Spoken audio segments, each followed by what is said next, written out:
Iba-ibang pares ang gusto nyo? Oh, kailangan nyo panoorin ang video na to. Dahil meron ako natuklasang paresan sa Liliw, Laguna. Pares na malapot ang sabaw. Tapos meron pang fried liempo, chicharong bulaklak, at bone marrow. Abo! Hello mga first timers! Ngayon, nandito tayo sa Rizal Street dito sa Liliw, Laguna para tikman yung pinag-uusapan na patok ngayon na paresan dito sa Liliw, Laguna.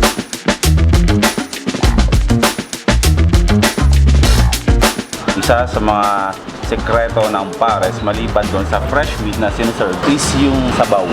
Sisilipin natin kung ano yung mga laman ng kasama ng mismong sabaw na nilalagay sa pares. Makikialam muna tayo habang sila ay nasa kusina at mamaya ay guguloy natin sila at titignan natin kung paano nila niluluto yung masasarap ng mga pagkain na sinaserve nila na nasa menu nila.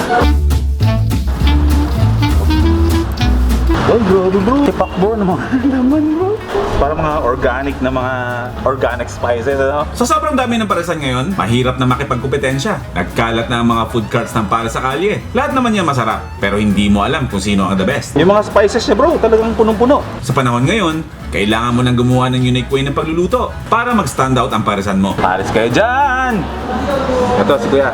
At ito nga ang ginawa ng pares sa'yo. A new way of cooking the pares. Not the typical na kasanayan na pares natin sa kanto. They made a unique twist of pares na sigurado ako na hindi natin makikita ito sa mga food carts. Na hindi kasing sarap ng iba, kundi mas masarap.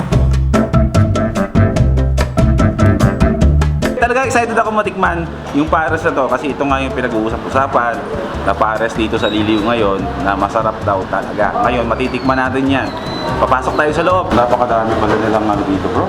Menu. Meron silang pares kanto, meron silang pares retiro, pares overload, sizzling pares retiro, sizzling pares retiro with egg, sizzling tofu, sisig rice, lumpiang Shanghai, chicharong bulaklak, siomai, bone marrow.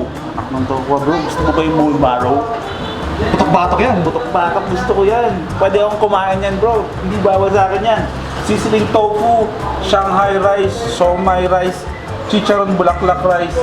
Siyempre meron sila mga palamig dito. Siyempre gulaman at sago. Bagay na bagay sa mga baluto. Order ako mamaya. Para meron ako nakita ng chicharon bulaklak. Order ako ng chicharon bulaklak. Siyempre may mga soda sila dito. At siyempre bottled water. Naapoyan na yan. Diba? Ngayon papanoorin natin kung paano niluluto yung bone marrow. Ako nga tayo, patry nga ako tayo. Tayo naman kakain ito eh. First time. Okay na ito eh. Nangialam. Yan pa eh, mga fresh na nanggagaling talaga yan sa mismong palengke yung ha? Sa Tagaytay po kami binili. Sa Tagaytay, yun, sa Tagaytay pala binili yung mga karne ng baka dito. Alam natin ang Tagaytay, talagang bulaluhan place talaga yan. Lahat ng mga bulalo dyan, ng mga karne, talagang fresh na katay from katay yan. So, ibig sabihin, fresh to. Pinakuluan ng matagal na sabaw with special spices and veggies like star anise, celery, luya, at carrots. Dito po namin ginagawa yung sabaw. Dito po namin pinapakuluan yung karneng baka namin. Then after, Sinadya nilang ilagay sa harapan ng malaking kaldero para nalalanghap ang aroma ng sabaw ng mga motoristang nadadaan dito. At yun ang nakakahikayat sa mga riders na huminto para kumain dito. Check muna natin ang interior ng kainan na ito. Ang place ay hindi kalakihan. Hindi rin kaliitan. A perfect place to accommodate at least 20 to 25 katao. Walang siksikan na nangyayari. Makakagalaw ka na maayos. Kakaiba din ang lightings ng kainan na to. Lakas maka-attract ng customers. I love the ambience of the place. Yung feeling na nasa mamahaling restaurant ka, pero hindi. Pamasa. Big factor din sa isang kainan na malinis syempre. Habang kumakain ka dito, may pa-sound trip sila ng mga original Filipino music. Pasukin natin ang kusina kung saan nanggagaling at niluluto lahat ng sinaserve dito. So ito naman bro ay chicharong bulaklak po siya. magiging golden brown yan. At yan ang titigman natin mamaya dun sa dining pag naluto yan. Tatlo lang ang gumagalaw sa loob ng kitchen. Isang main cook. At yung iba ay sila na ang bahala sa ibang orders maliban sa main at sinaserve nila ang pares. Yung pares na nakita natin kung paano i-prepare sa loob. At dito, ibubuhos yung kumukulo at mabangong sabaw para dun sa mga pares na mga in-order natin.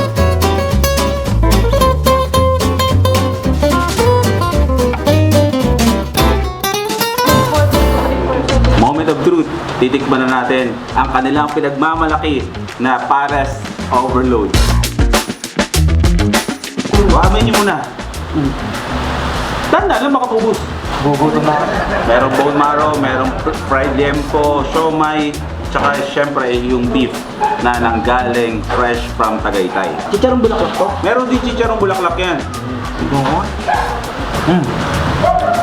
Lahat ng pinapangarap mo na pwede mong ilagay Sa isang sa isang pares, nilagay nila lahat dito. Total, nag-enjoy na kayo. Sige, ubus nyo na yan. Ito, sizzling tofu. O, ako muna. Ako na. With matching, ano pa to? Sili. Sili.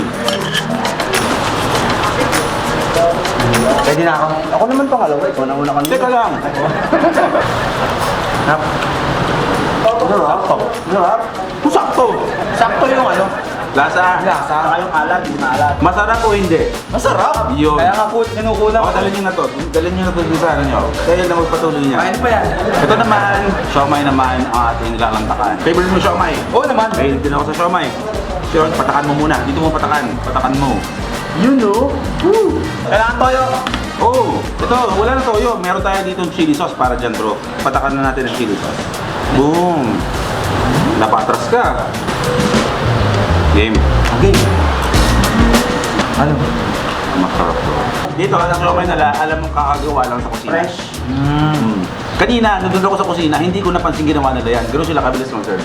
Grabe naman. Oo. Tikman mo. Gala. Ano, masarap? Yes naman. Kulang. Para mo umarte ka lang eh. Masarap? Kulang? Duraso, masarap? O, pugasan mo na yan. Okay, next. Kung merong pares na merong sabaw. Okay, itong next natin kakaiba. Sizzling pares. With egg. Parang masama na yung tingin mo. Oo, una titingin yan. Fried rice na nakita rin natin kung paano nila binabalibag-balibag. Nakita mo kanina kanina. Ganun ang tamang pag-fry ng ano bro. Ng kanin. Oo, ng kanin. Ganyan-ganyan ko nga yan bro. Lumiliyab-liyab nga yung ano namin eh. Yung pan. Kusina. Alam mo yung kakaganon ko ng kusina namin? Ngayon wala na kaming kusina. Itlog yan. Sanay tayo sa itlog. Ito muna. Sanay ka ba sa itlog? Kapitan. Kanina, yun yung malatamis yung una. May tamis. Diba? Maramis to. Oo, may tamis.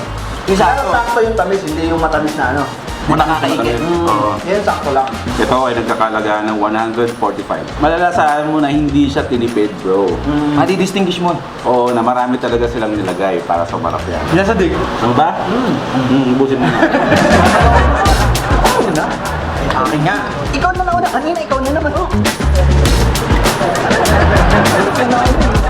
Ako muna. Ako muna, yung pinakabata muna ang mauna. Bibigyan ka lang sa mga bata. Ilan taon ka na ba? Secret. Secret. Ikaw? 12. 12? Nagpatuloy. Dito natin matitikman kasi yung mga chicharon bulaklak, bro.